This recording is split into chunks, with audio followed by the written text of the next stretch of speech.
नमस्ते, मेरा नाम लक्ष्मी बजगा है। आज हम लोग जानेंगे किचन के ऐसे टिप्स एंड ट्रिक्स जिसे फॉलो करके आप अपने घर को बहुत ही अच्छा और बेहतरीन बना सकते हैं। और मैं आपको बताऊं, आप ना ये किचन टिप्स को फॉलो करेंगे तो आप अपना टाइम बहुत ही ज्यादा बचा सकते हैं। तो चलिए जानते हैं कौन से वो टिप्स एंड ट्रिक्स। सबसे पहले टिप्स एंड ट्रिक्स है हमारे बर्तनों को लेकर। अक्सर रोज घर में बर्तन निकलते हैं और बर्तन तो हमको साफ़ करने ही पड़ते हैं भाई। बिना बर्तन साफ़ करे हमारा कोई काम नहीं जमता।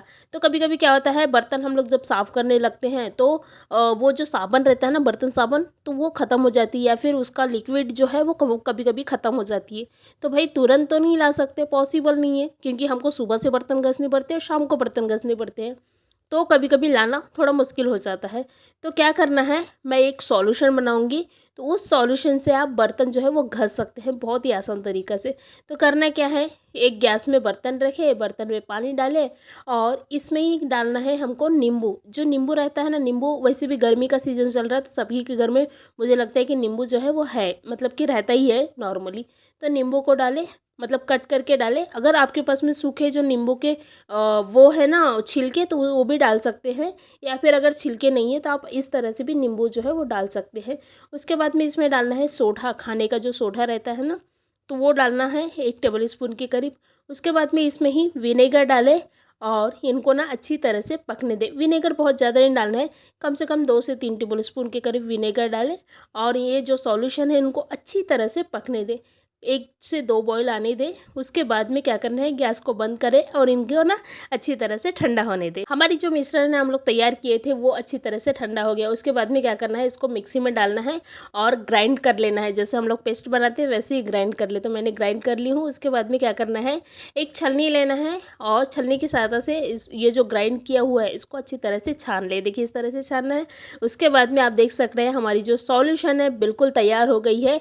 आप इससे बर्तन घस सकते हैं। ये बिल्कुल वैसे ही चमकेगी इससे बर्तन, जैसे कि आप साबुन से धोते हो तो चमकती है। ये सॉल्यूशन हमारी तैयार हो गई है। उसके बाद में क्या करेंगे, हम लोग ये सॉल्यूशन को एक डब्बे में या फिर बॉटल में भर के रखेंगे ताकि हम लोग रोज़ इसको यूज़ कर सकते। जैसा वो लिक्विड वाला सॉल्यूशन रहता है ना बॉटल में भरा हुआ, बिल्कुल वैसी तरह से हम लोग रखेंगे। तो इन्हें क्या करना है, एक बॉटल में भर दे, देखिए इस तरह से। और जब भी आप बर्तन घस रहे हैं, जब भी आपको यूज़ हो रहा है, तो आप थोड़ा सा निकालिए और बर्तन को घसिए और आप देखेंगे कि आपकी जो बर्तन है कितनी अच्छी तरह से चमकने लग गई है। और बर्तन में जो भी दाग रहते हैं ना, कभी कभी हो जाता है कि दाग जो है वो पानी का रह ही जाता है। तो ये सॉल्यूशन से बहुत अच्छी तरह से जो दाग है ना वो निकल जाते हैं।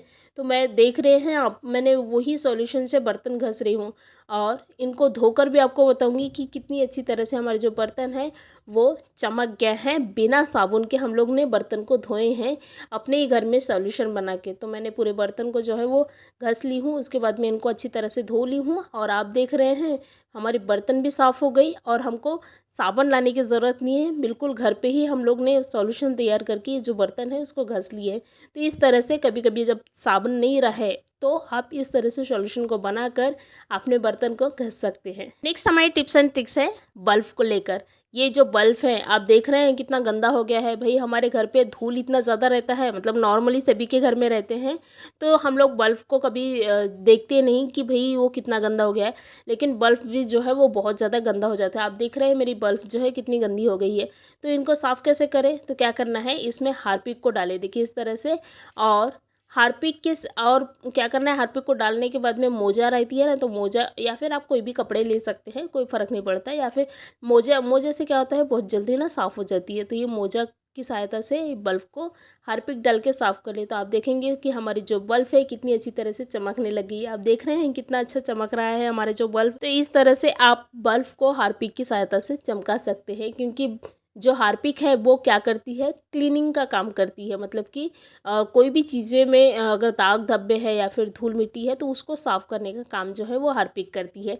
तो इस तरह से आप अपने बल्ब को भी हार्पिक से साफ़ कर सकते हैं। नेक्स्ट हमारी टिप्स एंड ट्रिक्स है स्विच को लेकर। आप देख रहे हैं हमारी स्विच जो है कितना गंदा हो गया है। स्पेशली किचन में तो बहुत ज़्यादा दाग और वो ऑयली का जो है ना वो हो जाता है किचन के जो ये रहता है ना स्विच, वो बहुत ज़्यादा गंदे हो जाते हैं। तो उन्हें साफ़ कैसे करना है, तो क्या करना है, इसमें हार्पिक डालें और मोजे की सहायता से या फिर आप किसी भी कपड़े की सहायता से इन्हें साफ़ कर लें। तो आप देखोगे कि ये बहुत ही आसानी से साफ़ हो गई है। और आप देख रहे हैं पहले कैसी थी हमारी स्विच और अब कैसी है, मतलब कि कितनी अच्छी तरह से चमक गया है। तो इस तरह से आप अपने स्विच को भी अच्छा रख सकते हैं हार्पिक की सहायता से। तो इस तरह से आप हार्पिक को यूज़ करें। क्लीनिंग का काम करती है हार्पिक, मैं पहले ही बताई कि जो हार्पिक है वो क्लीनिंग का काम करती है। तो आप किसी भी दाग धब्बे को या फिर किसी भी गंदे चीज़ों को आप हार्पिक से साफ़ कर सकते हैं। क्योंकि बहुत लोगों को पता ही नहीं है कि भाई हार्पिक को तो सिर्फ इतना भी पता है कि हार्पिक बाथरूम ही साफ़ करती है, लेकिन ऐसा नहीं है। हार्पिक क्लीनिंग का काम करती है। इसको आप अच्छी चीज़ों में भी यूज़ कर सकते हैं, कोई बुराई नहीं है, सिर्फ खाने से बचा कर रखना है बस। इस तरह मेरे कुछ किचन टिप्स को फॉलो करके आप अपने घर को, अपने किचन को बहुत ही अच्छा और बेहतरीन बनाएं। धन्यवाद।